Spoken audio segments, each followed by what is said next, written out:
The technique is a means to get the music out. It's not the end. Because if the music isn't there, you can play the sides off the bass and you still can't reach people. That is Todd Kuhlman, the new jazz bass professor at Indiana University and jazz legend, overall jazz legend. I'm Jason Heath. This is Contrabass Conversations, and I'm using a clickbaity sort of title. I put musicality versus technique for this episode. Obviously, it's not versus. Okay, I just wanted people to perk up and see that on social media and wherever. We're talking about musicality and technique and balancing the two. And if you had to choose, like Todd talked about, what would you do? How do you prioritize? Really interesting topic and really thoughtful responses from 5 people, including Todd Kuhlman. But also we're going to start off with Mark Dresser, jazz bassist and contemporary music advocate, and is one of the most fascinating people you'll ever meet on the topic about being an instrumentalist versus being an artist. Really interesting stuff. We'll continue with David Murray, Butler University bass professor, Michael Klinghoffer, who teaches in Israel. Super fascinating guy, and this is a great clip from Michael.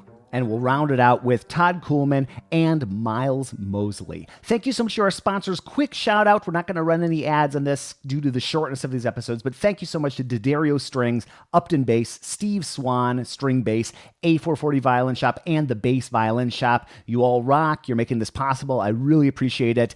And definitely go check them out online.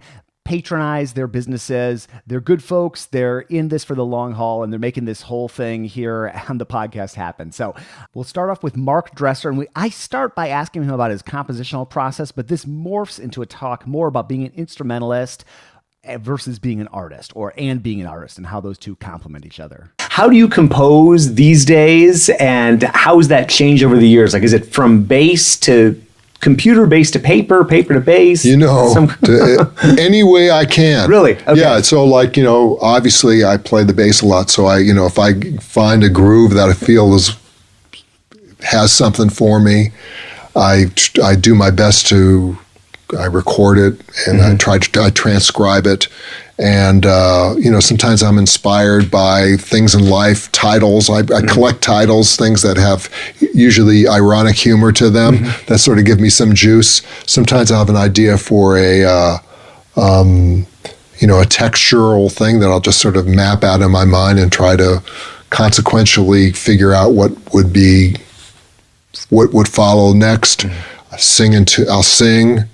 Into a recorder. Of course, I sit down at the piano and try to work out harmonies, and most of all, I find the most useful is to constantly invest in musicianship. When in doubt, start doing ear training and rhythmic perception things, because that pushes the musicianship level. So, I find like musicianship cuts through all the crap, no matter wherever music's going, your ability to perceive pitch and rhythm to begin with is, they're kind of that just gives you more clarity. And does that make you less expressive? I don't think so. It gives you makes your blade sharper. Yeah. It gives you a palate. So, I don't think knowledge is a dangerous thing. But I don't worship knowledge either. It's just another tool.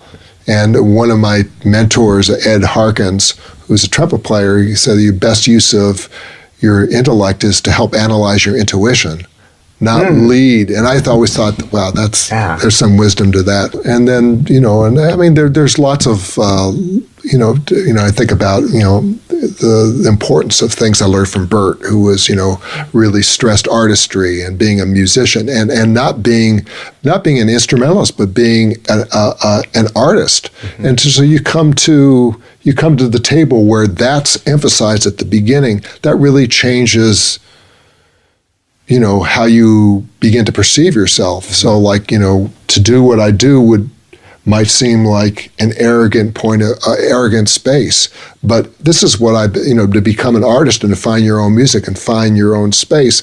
I always felt that's what being a jazz musician, being a musician was. Also, that was a part of the tradition. Find your sound, find your voice, and it's like, and you don't have to find it. It's just there. Just get out of the way. Have enough technique and ideas, and have enough that and flexibility that you can get to what you feel. and then, and if you can't get to it, why? And then, start sharpening this so you can, see what you hear and hear what you see. Mm-hmm. That was another line from one of my mentors, Jimmy Cheatham, who was a great bass trombonist, composer and arranger, worked with Chico Hamilton. He played with Duke Ellington for a hot minute. Anyhow, he taught here for a while, and he was just a very empowering guy. And I've had a lot of real inspiring people who've given me the green light, mm-hmm. saying, affirming that they saw something and giving me, kind of permission mm-hmm. to continue. Because it's not like I knew where I was going. It's just like one foot after the other, you have a sense about, it's not like I knew what I just had a kind of a intuition that I could sort of smell where this music, what I wanted to do, but I didn't know exactly how to do it. It was just sort of step by step, incremental step by step, and then you work with gifted, inspiring people. Often people who are better than you grow. Mm-hmm. So I've been fortunate enough to be in environments like that throughout my life. Next up is David Murray with Lessons Learned from Gary Carr, and then we go right into another former Gary Carr student, Michael Klinghoffer. I think Gary had more influence on anybody, even if they weren't a student, than he probably even realizes. But way back in the 60s, he was the only one doing what he was doing. Mm-hmm. And people just didn't sound like that. And, a lot of bass players jumped on him for sounding that way. And he was like, no, this is the way I play. This is what I do. And I know it hurt him sometimes, but that's just what made him who he was, who he is. And I still listen to Gary, and I hear that sound, and that just goes right to my core, right to my heart and soul. And no matter how many times I've heard him play, I still get a charge out of listening to him. And he's the one that really focused and got me to focus my ear to that sound. And then he also would say, listen, especially back in the 70s, we didn't have the players, I don't think, we didn't have the access to the players that we have today. We didn't have the internet, we didn't have that many recordings. Mm-hmm. And, you can find all sorts of stuff on YouTube now. But back then, he said, listen to the really great singers and really great violinists, really great pianists, and what do they do that you really love? What about their sound gets you really turned on, and what can you do to make that work in your own playing? And I think that's a really important message, and a message that, we can still think about and honor today. Because that's still the first thing that I will be attracted to or not in somebody's playing is, do I really enjoy listening to the sound of that person? And if I do, then I will enjoy their performance. But if not, if I don't like the sound, I'm turned off totally. Clarifying your musical ideas and then the technique following from the musical ideas, which that line really resonated from you. Can you maybe just elaborate on that? How clarifying your musical ideas helped you with just your bass playing in general? I think it helps with everything, because sometimes we can practice technique, but if we don't see a reason of why doing it, then it's limited. It's limited where it will get you. And I think that when we leave the instrument for a moment and forget about the limitation that the instrument creates and the difficulties of the instrument, and we just think about the music, and we have some clear idea, then the technique will rise up to the occasion, and it will somehow get there. Mm-hmm. And somehow we'll be able to do things which we didn't think we're able to.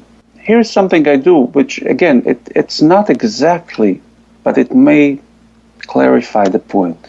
For example, if we want to play a fast passage, we can practice for hours, but sometimes if we just put the instrument aside and insist on reading the notes or singing the notes, solfege, in the tempo we want to play, suddenly we'll be able to do it. Mm-hmm. Maybe not after one time, but if we practice it a little bit, then suddenly So it's not a matter of the hand going fast. Sometimes it's a matter of the head being able to do it.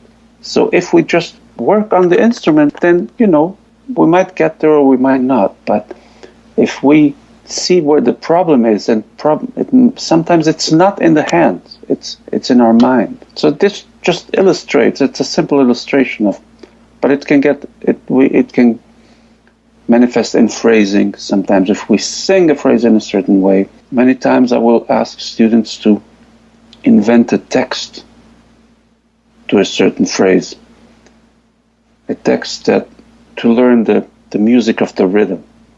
There is music in the rhythm, just like there is expression in the sound. There is music in the very rhythm. We'll finish up today's episode with two great jazz artists who have led very different careers, but totally interesting people. And these are great conversation clips from Todd Kuhlman and then Miles Mosley. And this conversation with Todd was actually not done with me. This was done with Win Hinkle, who's been in the bass community for years and years. Great guy. And so thanks to Win. That's the other voice you're going to hear in this one. I forget, I think Jeff Bradish yesterday, he said he made a little chart on the board, and it had musicianship or music first, then technique, and then something else. But everything supports the music. It really does, because the technique is a means to get the music out. It's not the end. Because if the music isn't there, you can play the sides off the bass, and you still can't reach people, because it's still, the music is driving the bus. It is, and that of course, without the technique to support certain musical ideas, then there's a challenge.